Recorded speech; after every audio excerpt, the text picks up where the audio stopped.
Skill development కేసులో చంద్రబాబు నాయుడు గారికైనా అదే సిద్ధాంతం, ఎవరికైనా అదే సిద్ధాంతం. ఎవరినైనా అరెస్ట్ చేయొచ్చు, నిజమైతే వాళ్ళు శిక్ష పడాలి, వీళ్ళని తొందరగా పడాలి. అవసరమైతే రాజకీయ నాయకులకి జస్టిస్ ఎన్వి రమణ గారు చెప్పారు, అది 1 year ఫాస్ట్ ట్రాక్ కోర్టులు పెట్టి తేల్చేవాళ్ళని. తేలిస్తే మంచిది అంటున్నాను. ఎవరిని అరెస్ట్ చేసేదానికి ఏదైనా పెద్ద ఇబ్బంది లేదు. కాకపోతే నా అంచనా ప్రకారం ఇది కూడా పొలిటికల్ రంగు పులుముకుంటుంది. పులుముకోవడానికి ప్రధాన కారణం ఇక్కడ ఇప్పుడు నేను ఒక ఉదాహరణ చెప్తాను. భారతి గారిని అరెస్ట్ చేసేస్తారు. నాకు ఆశ్చర్యం ఇస్తుంది ఏంటంటే, భారతి గారి సిమెంట్లో ఈ పెట్టుబడులు పెట్టేస్తాడు. అసలు భారతీయ cement French company take over చేసి చాలా రోజులు అయింది. వాళ్ళకి ఆ కంపెనీ కాదు, అసలు భారతి గారు నడుపుతున్న కంపెనీలన్నీ ఈడీ అటాచ్మెంట్లో ఉన్నాయి. ఈడీ అటాచ్మెంట్లో ఉన్న ఎట్టబడితే షేర్లు కడికలు జరుగుతాయా? కానీ పాయింట్ ఏంటంటే, అవినీతి ఎట్ట జరిగింది దాన్ని నిరూపించిన ప్రధానమైన సమస్య వర్మ గారు.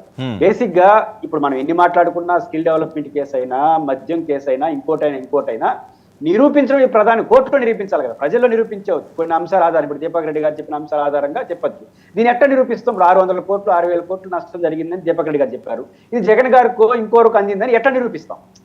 మన డిబేట్ లో నిరూపించుకోవచ్చు, ప్రజలు కన్విన్స్ చేయొచ్చు. లీగల్ గా చూసినప్పుడు ట్రాన్సాక్షన్స్ అన్ని వస్తాయి. కాబట్టి టెక్నికల్ గా నిరూపించడంలో జరుగుతున్న వైఫల్యాల వల్ల ఖచ్చితంగా ఏ కేసు నెరవేరట్లేదు. పైపించి పొలిటికల్ పార్టీలు కూడా ఒక దశ వచ్చిన తర్వాత లాగట్లేదు. అంటే దీనివల్ల ఇప్పుడు నేను అనుకుంటాను, జగన్మోహన్ రెడ్డి అరెస్ట్లో టెక్నికల్ పాయింట్ కన్నా దీపక్ రెడ్డి గారు ఒప్పుకోకపోయినా ఆయన అరెస్ట్ చేస్తే రాజకీయంగా జరిగే మంచి చెడ్డలు ఖచ్చితంగా ఆలోచిస్తారు.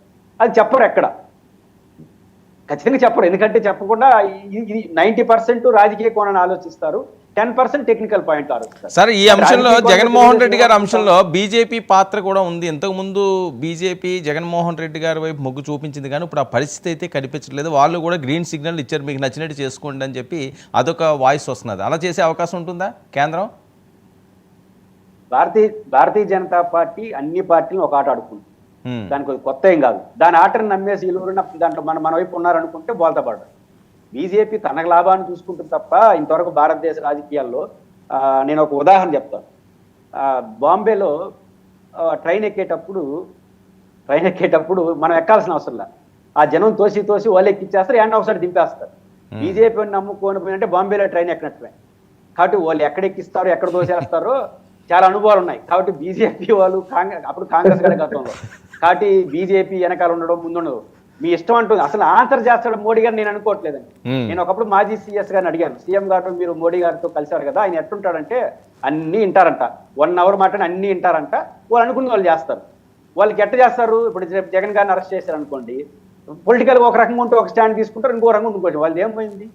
కాబట్టి తెలుగుదేశం పార్టీ జగన్మోహన్ రెడ్డి అంత అన్మెచ్యూర్డ్ పదం వాడకూడదు అనుకుంటున్నా. ఎందుకంటే ఇప్పుడు రండి, పవన్ కళ్యాణ్ గారిని ఎప్పుడైనా గవర్నర్ దగ్గరికి చంద్రబాబు గారు తీసుకెళ్లారా?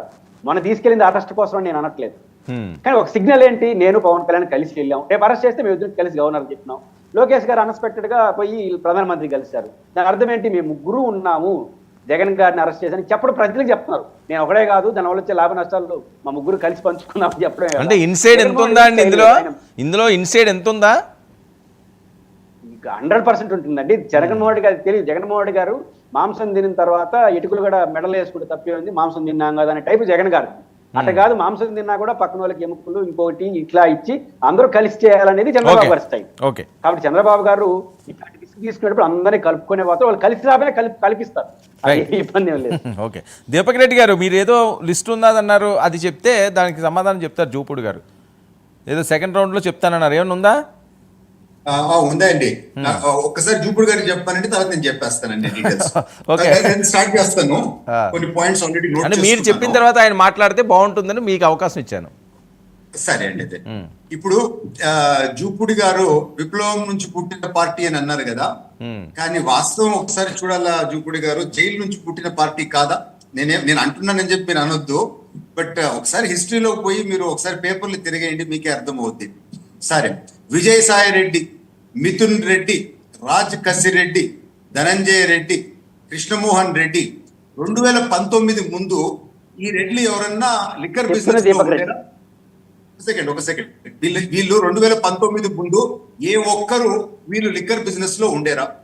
కేవలం 2019 తర్వాత వీళ్ళందరూ ఒకటేసారి ఎందుకు లిక్కర్ బిజినెస్ లోకి వచ్చినారు? దానికి ఆన్సర్ మీరే చెప్పండి. రెండోది, 99,413 కోట్ల సేల్ అయితే కేవలము 0.62% అంటే 0.5% అంతే